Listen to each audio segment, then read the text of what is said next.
Hello everybody and welcome back to the channel for another LEGO build. I know I'm very late, every other content creator probably has this built by now, but I'm working through a huge stack of sets right now, and this just wasn't my priority, but it is now. So this is the brand new Emperor's Throne Room for the new Star Wars collection. Now, this is the only one of the new display pieces that I got. The Endor one's okay at best for me, but considering this alone was $100, that one's I believe another $80. They're just a little expensive for what you get. Now, I've been looking to get one of the Death Star dual sets, and this is the brand new one, and I figured, you know what, for a display piece, this is probably going to be my very best option. Now, some of the other play sets, I've seen like comparison videos depending on what you're looking for. This may or may not be the best one for you if you're in the market for your first Throne Room set or Death Star duel, whatever you want to call it. But this one is brand new in stores. Comes with 807 pieces, 3 minifigures, and this is similar to like the Trench Run, the Trash Compactor scene, Dagobah. This is going to be another one in this series. So on the back, you do see the dimensions of this will also be 8 inches by 6.5 inches. So pretty good display size. Right now, next to my desk, I do have the brand new Super Star Destroyer, the brand new Death Star, and then the actual Funko Pop of this Lego set, which I'll probably just compare at the end of the video, just for comparison's sake. Why not? But yeah, so pretty cool set. It is a little expensive for what you get, but I am excited to build it nonetheless. So yeah, thank you guys so much for all the fun I've been having lately with these videos. The channel's been doing just absolutely insanely well recently. It's it's a big difference from where I was just even a week or a month ago. So thank you all so much for all the support and all the views lately. I'm really appreciating it. I am slowly weaning down a lot of my Star Wars building. I'll still be playing Battlefront, I'll still be playing LEGO Star Wars, I'll be building LEGO Star Wars sets as well, occasionally, but I'm about to devote a lot of my time, money, and energy into my LEGO City. So Star Wars is definitely not going away, don't get me wrong, it is still just about my favorite series in the world. I'm just focusing on other things, and I cannot afford modular buildings and LEGO Star Wars. So yeah, thank you guys so much again for all the support, and I'll see you at the end of the build, folks.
everybody, and here's the final build. If I seem at all distracted or that I messed up this build quite a bit as I went through, yeah, I definitely did. I was watching my hockey team play Game 6 of the Stanley Cup Finals, or not the finals, the playoff series, and they actually won. So that's called trying to multitask with ADHD between a hockey game and a Lego. So any mistakes, and that would definitely be why.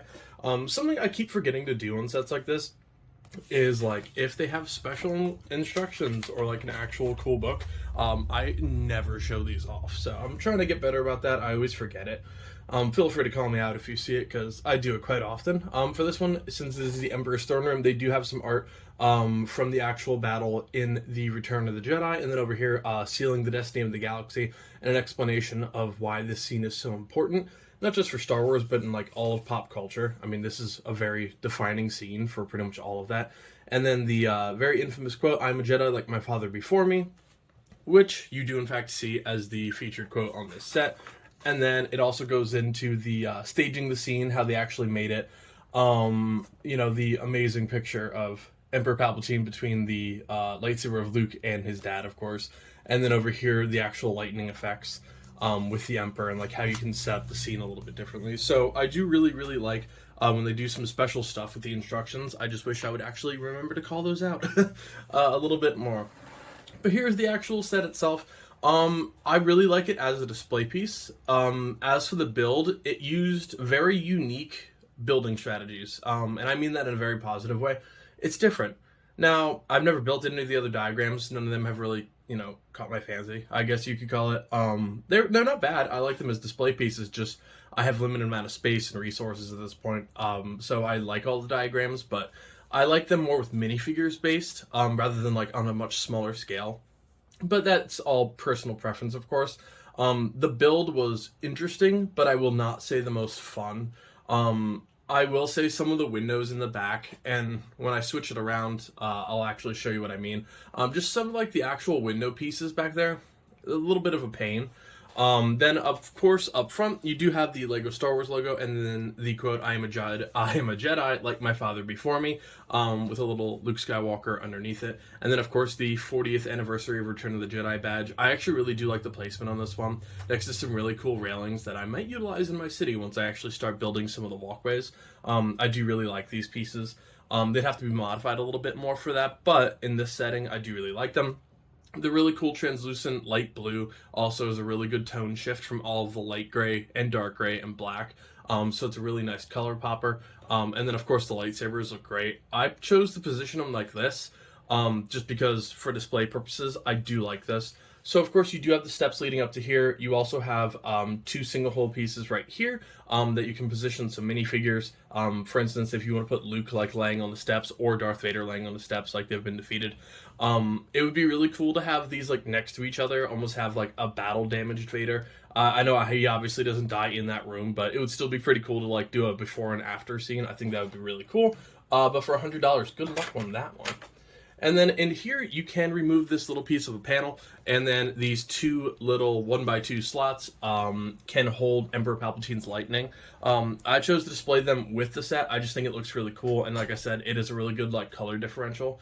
So I kind of like the lightning with him rather than just hiding him. But again, all personal preference depending on what you want for this scene. So now, of course, Luke Skywalker does have a new hairpiece for this set. And it looks really, really good. I actually really like that. Really different, really nice curves in the front. Of course, no leg print, but you do have front and back print, and then, of course, one metal hand. So really nice figure there. And then pretty standard Darth Vader. Looks cool, looks menacing. It's what you want from Darth Vader. And then, I'll actually leave him on the chair probably for some of this. You do have Emperor Palpatine. Really cool figure. By now, everyone has a Luke, everyone has a Vader, but not everyone does have an Emperor Palpatine. Or, for that instance, a Chancellor Palpatine either. He's not exactly, I don't want to say the rarest figure in the world, because he definitely isn't, but he's not as common as, like, Darth Vader every single year in, like, a $30 to plus set. And then his throne, a little bit of purple back there. You won't really see it if he is sitting down inside of it, but lacking that color, at least you do have the lightning to kind of make up for it. Then, of course, that does just attach to a little Lazy Susan type device here to actually spin that around. Then you can see the archway, which is really cool. Little loose here. It does pop off a bit while you're moving it. It is suspended by a couple like smaller little like really short white Technic pieces. So just be careful with that if you're moving it. You don't want to knock that down. There's also some really cool. I like the elevation. Like I actually like that you can like see the steps as you go up them. I think that's a really cool addition. Now, probably the coolest and most frustrating part of the build is the back window. I do like it, but it is a bit of a pain in terms of building it. So, right in here are, and I forget the name for them, they're basically just like really thin rods. You can see them in the building of this set. They basically just latch down here. You have a smaller one in here, which is perfectly easily fine. The one in the back, though, does slide out super, super easy. In fact, mine has already slid out, but I don't feel like taking off all these pieces just to put them back on. And then it also does unhinge these pieces at the top, depending on how aggressively you want to move this. So just be a little bit careful when moving this. I would hate for that whole piece of the window to just slide off. This is also just like freely suspended here, so definitely be careful with that as well. You do have two small pieces like illegally holding it, and then these two little rods actually keeping it in the window itself. But it's not the most secure thing in the world. Now, it's not going to fall just by sitting there, but definitely be careful in terms of moving it and actually displaying it. But yeah, so just a little bit of nitpicking, I would say. It's definitely a really cool piece. It looks great next to the new Super Star Destroyer. I think it's a really nice addition to the actual collection, and I'll never get him back on that chair.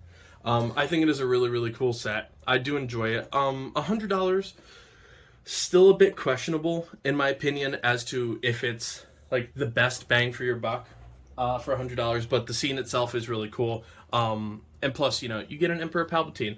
At the beginning of the video, I did say I wanted to show you this combined or next to the new pop figure, so give me 1 second. I'm going to grab that for you. So just a little bit of like a comparison here in terms of like the two new pieces that you'd be looking at for this set. This is the Deluxe Funko Pop, and they actually look really, really cool side by side. Now, this one does obviously not come with Darth or Darth Sidious, Emperor Palpatine, whatever you want to call him. But Hot Topic does have an exclusive one that you can put right behind here, and it would literally be pretty much the same scene. So obviously the Lego one is a lot cooler, but for people who collect a little bit of everything, I did want to just show you, since these pretty much came at exactly the same time for me, I had this on display in the spot, just kind of like in its stead. But I really do like both of them. So just a really cool little comparison between the new Funko Pop Deluxe of the Death Star Duel and then the Lego version. So thank you guys so much for all the support lately. And thank you for joining me for another build. In terms of future projects, a little bit behind here, you can see the Mandalorian Fang fighter versus TIE Interceptor. I do have to build that. And then I also just got a new downtown noodle shop. I built that a long time ago on this channel, but I'm slowly trying to work to modular buildings, so I'm going to actually take my smaller sets and make them a lot bigger. I probably won't be doing that on here just because I'll be using some rebrickable instructions for some of them. So depending on like ownership and copyright and stuff, I don't want to obviously infringe that. Any custom stuff I do though, I will more than happily build on here and help you guys out with some future stuff. But yeah, aside from that, I do have a lot of Lego City things. As of shooting this today, I'm 1 day away from receiving the Ninjago City Gardens, one of the biggest and most beautiful Lego sets ever, so really happy to put that next to the Daily Bugle and see who is the king currently, right before that June 1st Ninjago City markets, because 6,100 pieces is going to be quite a challenge. But yeah, thank you guys so much. If you have any questions, comments, concerns, anything like that, feel free to put them in the comment section below. I have a blast answering all of your questions. And if there's any sets you specifically have questions about, any custom stuff, definitely just shoot me a little comment on any of these videos, and I'll be happy to answer you. I'll see you next time, guys. Happy building, everybody.